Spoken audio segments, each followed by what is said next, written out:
Heat wavers above platform 7, rails hum. Paper schedules flap in drowsy hands. A small girl sags against her mother's shoulder, breath hitching, cheeks too pale for summer.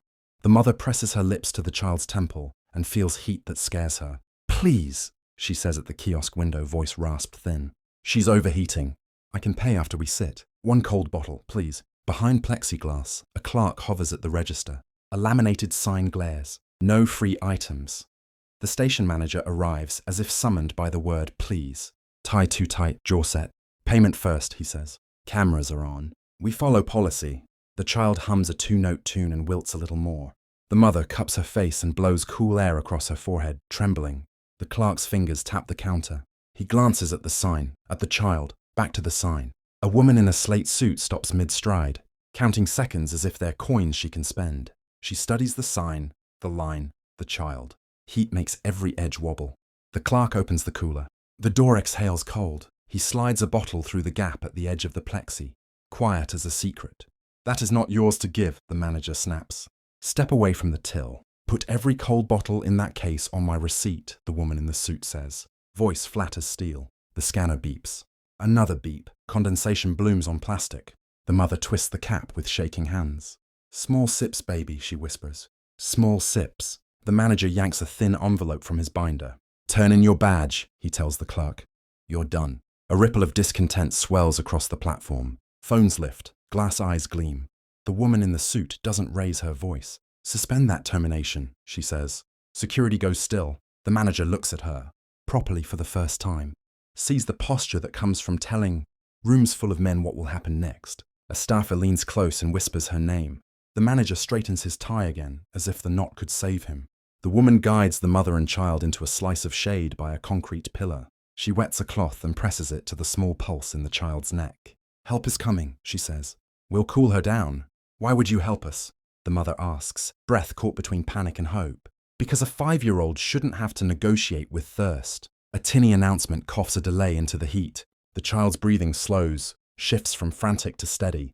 The mother keeps the bottle at the right angle, counting tiny swallows. People who had been pretending not to see are looking now, really looking. In a windowless office that hums with too cold air, a speakerphone crackles. Legal warns that giving product implies duty. Finance counts margins on cold stock and calls them thin. The manager folds his arms. "If we make one exception," he says. "We invite 100 more. Then design the exception," the woman answers. She flips a paper timetable and draws boxes and arrows with a blunt pencil. Heat index trigger unlocks designated coolers. Red flag days only, 1 bottle per person. QR code logs each pull. Vendors reimbursed automatically. Clear sign, heat alert, take 1. You don't rely on someone breaking a rule. You build the care into the system. Silence. The copier wakes and spits out paper like it's relieved. Someone decided something. Legal concedes that emergency signage lowers risk. Finance says reimbursement lines are trackable if units are capped. The manager squares a stack of laminated notices so their corners align perfectly. Old ritual to calm nervous hands. "We'd need a coordinator," he says. "Inventory, alerts, training." "The clerk who did the right thing," the woman replies. "Full-time. Benefits." He looks down at the badge clip lying bare on the desk, then out at the heat pressing against the glass. He nods once. The lamination machine purrs to life. Back on platform 7, a new cooler arrives. Its lid hisses when opened, a soft, promising sound. A small placard doesn't lecture. It instructs. "Heat alert. Take 1. The first child to reach in looks for permission." The clerk, no longer trembling, nods. A phone pings. Reimbursement confirmed. The machine hums like a cat, content to be useful. Days pass. The air is still a kiln at noon, but the edges have shifted. A conductor lowers a ramp without being asked. Someone moves a bench into the shade and leaves it there. People refill bottles at a tap installed beside the cooler. A woman fans a stranger's sleeping baby. Quiet changes stack up like overlapping leaves. The mother returns with her daughter, not rushing this time, not scared. The girl traces the cooler's condensation with a fingertip and presses a folded scrap of paper into the seam of the kiosk window. The clerk reads it after they go. "Thank you for seeing us." He smooths it flat with the palm of his hand and tapes it where he can see it whenever. The sun hits the plexi just right. The manager unscrews the "No Free Items" sign. In its place, he mounts one that gleams under fresh lamination. Emergency hydration protocol on red flag days. Take 1. He steps back, studies the angle, straightens it. Old habit, new purpose. The woman in the suit stands near the pillar where she knelt, not asking for attention. A small paper packet of salt rests in her palm.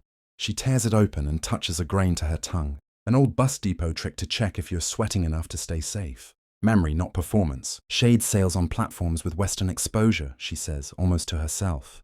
The budget, the manager begins. Pilot first, she says. Data, then scale. He nods again. The lamination station whirs up. The policy gets a second glossy coat, not to wall people off, but to protect a promise from good intentions that wilt in heat. In a tailor's shop a few blocks away, thread runs true through a needle. The mother's wrist carries a frayed bracelet that has somehow survived soap and worry. Her daughter hums the two-note tune while colouring a train that looks like a friendly animal. A glass of water sweats on the table, leaving a ring she doesn't wipe away. Some marks can be honest. Evening cools the station. The cooler hums on. A teenage boy pretends not to read the sign, and then, when no one is watching, takes a bottle and walks it to an older man who's been stubborn all afternoon. The man accepts it with a grunt that is nearly gratitude. Somewhere, a phone camera lowers without recording. Not every kindness needs a witness to exist. The clerk walks the platform with a checklist and stops at the pillar where the cloth pressed. Against a small pulse, he checks the cooler temp, tests the QR code, adjusts the sign. A child in a sun-faded cap holds up a hand for a high five. He meets it with a smack that echoes brighter than the beeps. A train sighs into the station, doors part. Warm air spills and is replaced by a cooler draft from the tunnel. The woman steps forward with everyone else. One more commuter under a sky that no longer wobbles with heat. She doesn't look for cameras. She doesn't wait for applause. She stands where the worst moment happened and listens to the ordinary music of arrival, the bell, the brake, the shuffle, the soft chorus of lives resuming. One exception became policy. One bottle became dozens. One job lost became a better one offered. If this story moved you, pass it on, share it, and subscribe for more human first tales.